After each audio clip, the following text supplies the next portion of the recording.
Letty beat Barca 4-0. Real Madrid fans, shut your mouth. You don't get to trash talk because you're worse than Barca. They're both trash, but you're worse. You were already knocked out of the Copa del Rey by a second division team. By the way, you already lost 5-2 to Atlético this season.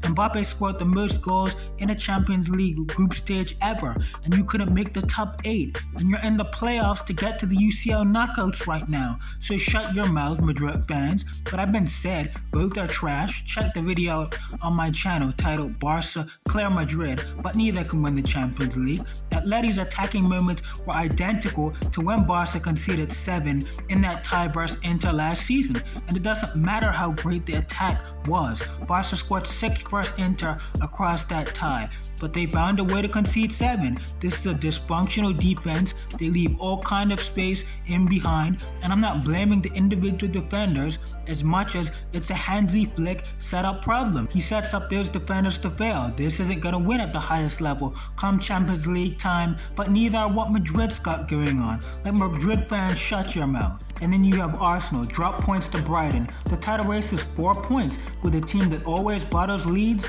I don't want to get narrative-y, but hey, and I've had City winning the league, and I'm rolling with my City prediction. Arsenal are some attacking quality from being a truly all-time team. If they sign Ekitéké, who's been a near top 5 player in the Prem in his debut season, for example, this is an all-time team, very simply. Already an all-time defense, best defense in the world, all-time physicality, pressing, corners, set pieces, great midfield. Declan Rice has been a top 5 player in the league, by far Arsenal's best player. Saliba and Gabriel, defensively as a unit, they've just been great. But Yokeres, 8 goals in 24 games, is your top scorer. He's been an actual flop, by the way. Saka hasn't been as bad as the numbers suggest, but he isn't at his usual level. Like City and Cherki and Haaland, mainly you have Haaland by far the best player in the league, and Cherki at worst a top 5 player in the league, just a special chance creator. Add in Doku, the best dribbling threat in the league, and Foden, and City's attack is so much better than Arsenal's. If Haaland didn't have that recent slump, which I didn't see coming, this is probably a tight race, and I'm on record saying Haaland's individual performance is by far the biggest factor into who wins this title race. City have been elite in first halves, but late in games, second halves, the cracks show that they're not remotely close to Arsenal defensively or Arsenal's physical midfield, which really sets Arsenal apart. Ultimately, I think Arsenal are the best overall team in the world, the better overall team over City. City are by far the best player, the best top talent. Arsenal could have beaten PSG in the Champions League last year. Arsenal had PSG pinned in their own half in the second leg for most of the first leg. Like, finishing chances was the difference in that tie. Like, Arsenal could have won the Champions League last season, but I think Arsenal are the better overall team. Narratives, history of bottling maybe is on my mind, but I'm gonna ride with my City prediction to win the league right now. But on to Ousmane Dembélé. Dembélé, when healthy this season, has been better than Haaland and Kane. He's been balling top 3 player on the planet levels, only behind Yamal and Mbappé. He's been better than last year when healthy. Dembélé is on year 2 of walking down and clearing peak Hazard, clearing poachers like Lewandowski, definitely a Zlatan, but Cavani was better than him, by the way. Dembélé is better than any Premier League player of the last decade. He easily clears peak Hazard. Hazard, one of the most overrated players ever. He was a limited passer, much lower volume scorer. Like, that's not close. Let's get to the fun ones. Salah and De Bruyne. I think Salah and De Bruyne clear Hazard. To be clear, Salah destroys Hazard as a goal scorer, the better playmaker as well. Creating with the dribble matters, creating with the pass does a bit more. And outside of combo play, Hazard was one of the lesser passers at the time, which is why De Bruyne clears him as well. But peak Dembélé versus peak Salah and De Bruyne is very, very close to me. Dembélé offers so much more goal threat, athleticism than those guys, and I think he can ratchet up the playmaking just enough to literally edge those guys. Dembélé was better than Salah's best season of his career, arguably, last season in my opinion. My best players in the world right now, a healthy Dembélé, Rafinha, and Haaland are fighting for that 3rd spot, so I don't think Dembélé clears Salah, De Bruyne, Haaland in terms of the best Prem players over the last decade, but I think it warrants a real conversation, and I would probably take him when healthy, I really would.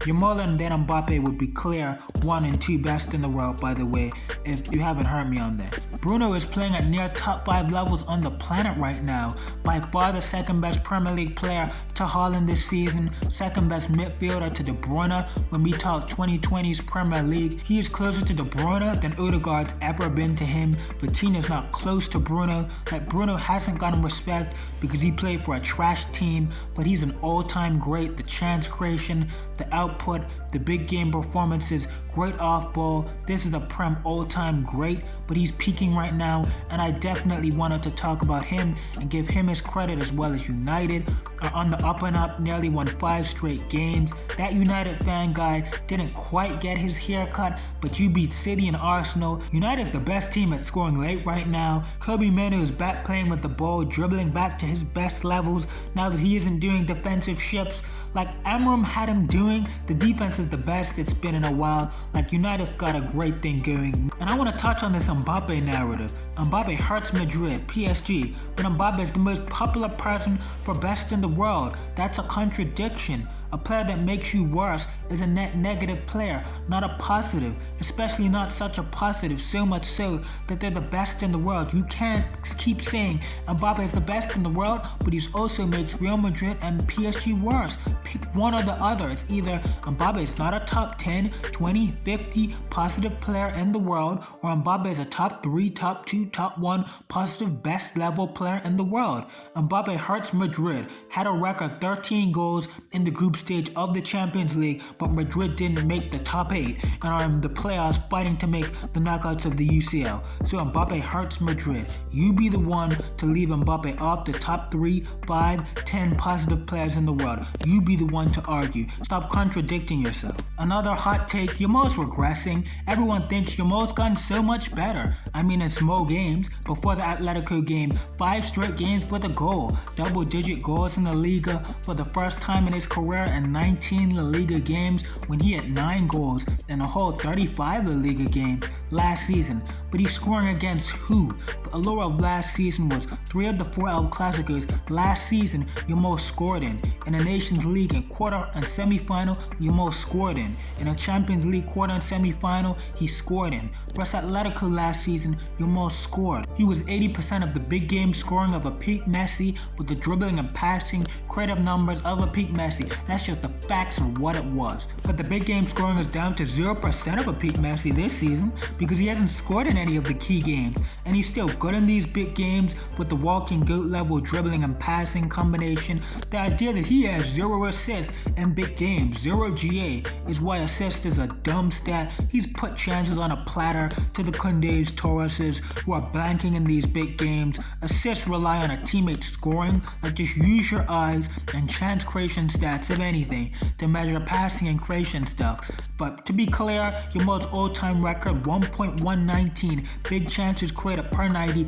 is the most ever, including Messi. So I get it. The good level playmaking with the pass and dribble already in the Messi, Ronaldinho, Neymar tier last season only gets better. Like, he can still turn around the big game scoring come knockouts of the UCL or come World Cup time and end up having a better season than last season anyway. I think this is a bad patch when it comes to big game scoring. Anyone that thinks it's always going to be this is lying to themselves, and I still have Yamal as the best in the world. But if he does get back the big game scoring of last season with the small game leap this season, which eventually, if not this year, he's 18, he's going to put both of those together into one. He just got it. That's all I gotta say. He got it at that point once he puts both together. But if you like this video, don't want to miss my content, you know what to do.